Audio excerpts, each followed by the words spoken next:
And then question number 10 is, how do you envision the end of life on Earth? I don't think they're ready for the actual answer. No. We'll stick with this dimension then.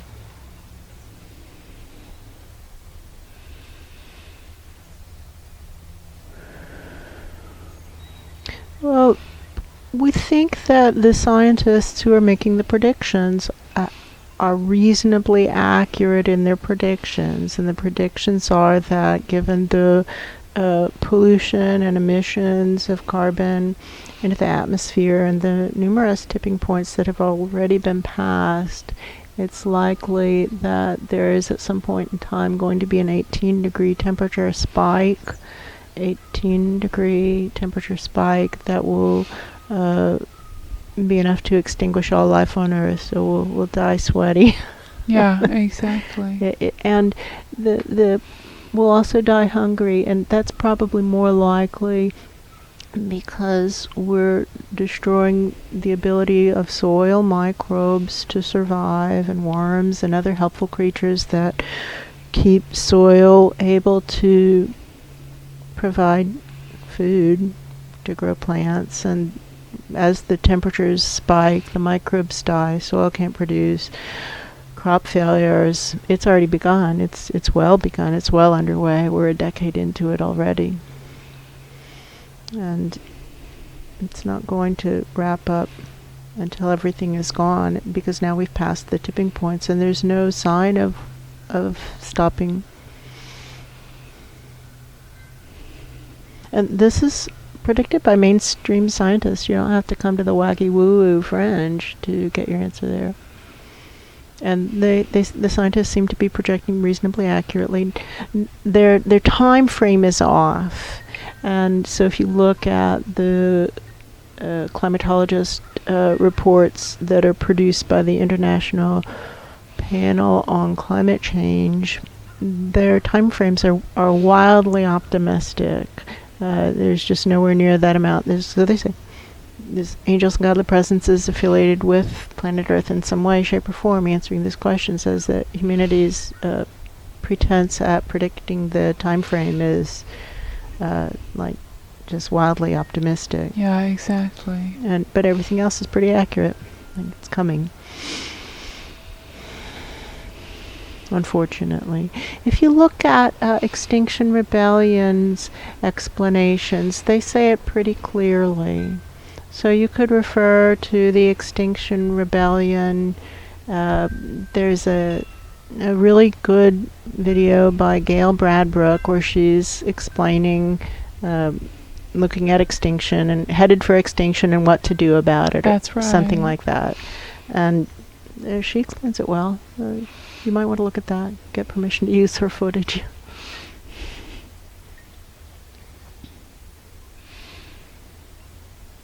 So the question was, how do you envision the end of life on Earth?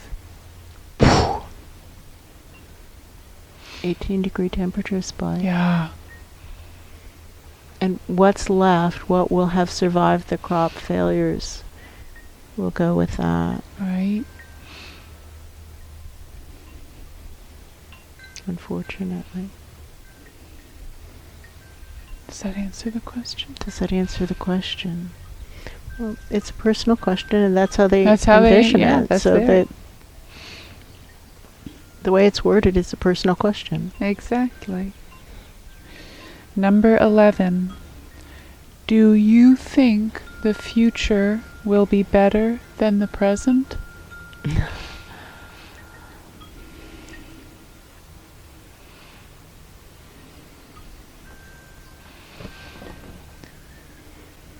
Better for whom?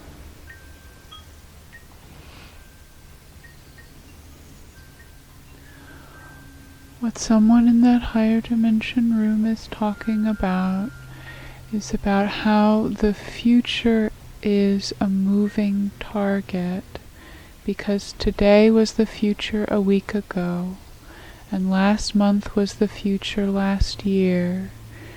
And so when you ask about the future, It really depends on the scale in which you are defining that term. Because for a long time ahead of now, it's very, very, very bad. And we're not going to lie to you and say that it's not very, very, very bad. It really depends on your scale of what the future means. One thing we know is that we have observed a small number of very advanced souls who have come back into their far distant past, which is our approximately now moments. And they're from 100,000 years in the future by their reports. And by their reports, it's still bad. Exactly. 100,000 years in the future, and that they're coming back to this time to try to avert the disasters, and that it gets really, really ugly sometime in the very near future, using 100,000 years as the scale. Exactly. It's kind of imminent disaster, which could mean 1 to 50 years, 1 to 40 years, 1 to 30 years, maybe 1 to 30 years. Yeah. Maybe 1 to 30 years.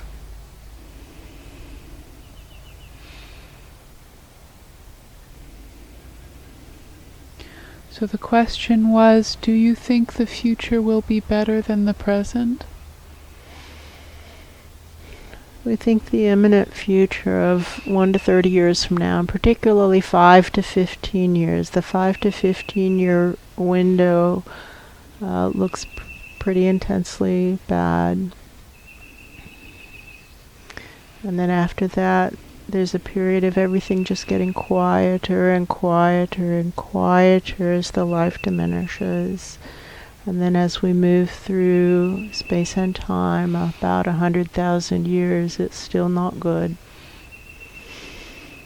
And it's an embarrassment to the godly presences of that era of 100,000 years from now. It's a stain on their record. That's true. I hear you.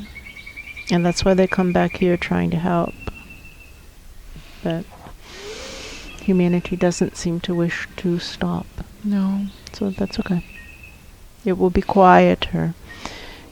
The window of time projection is 5 to 15 years from now, and this is 2021, so that would be 2026 to 2036. That's the prime window of time, extending to maybe 2040, and after that it gets much less likely. It's like it really falls off. That's the feeling. That by then, by 2040, it kind of the latest, it will kind of have wrapped up. Life on Earth as we know it will have ended in this dimension, planet combo pack. By humanity's actions and by refusing to give up the status quo, refusing to change.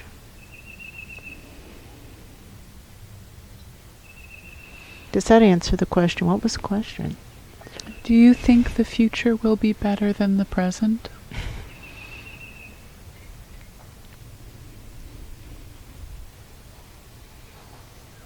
Better for whom?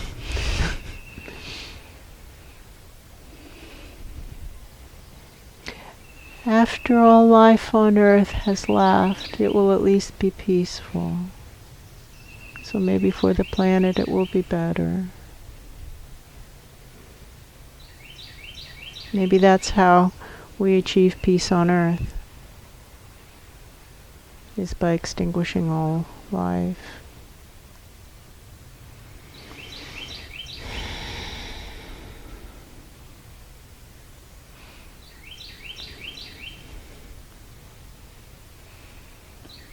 If you look at people who are dying, it's really often the period of greatest suffering, right before their death. Possibly that's how it feels to be Earth. Ground Zero planet Earth right now is the period of greatest suffering. So for Earth, maybe it will be better when this era has ended. It's possible. At least it will be peaceful.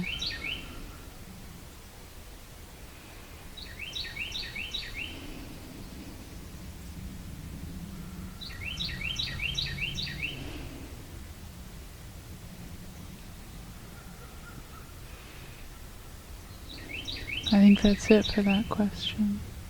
I don't think they're going to say anything else on that one. No. Number 12. How would you describe the future to a child? If we were talking to children, we would talk about reincarnation. That's true. And we would talk about being the best possible people we can be in this life, in every month and every week and every day and every hour, to be the best that we can be, each of us for ourselves, and that's what takes us to a better new beginning. And that new beginnings are coming for all of us, and that's the only guarantee of life, and to try to be the very best person that we can be in every moment, so that when we die, as is inevitable, that our evaluation by wiser minds above goes as well as possible, and that the next life we get a do-over.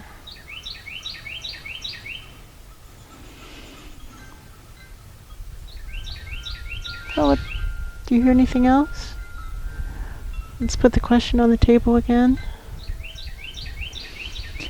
How would you describe the future to a child? Talk about reincarnation. Yeah, that's what they keep saying. Yeah, preparing for a good transition, and really just try to be the best person we can be each moment. So that when we die, as is inevitable, the evaluation goes well, then we get a do-over.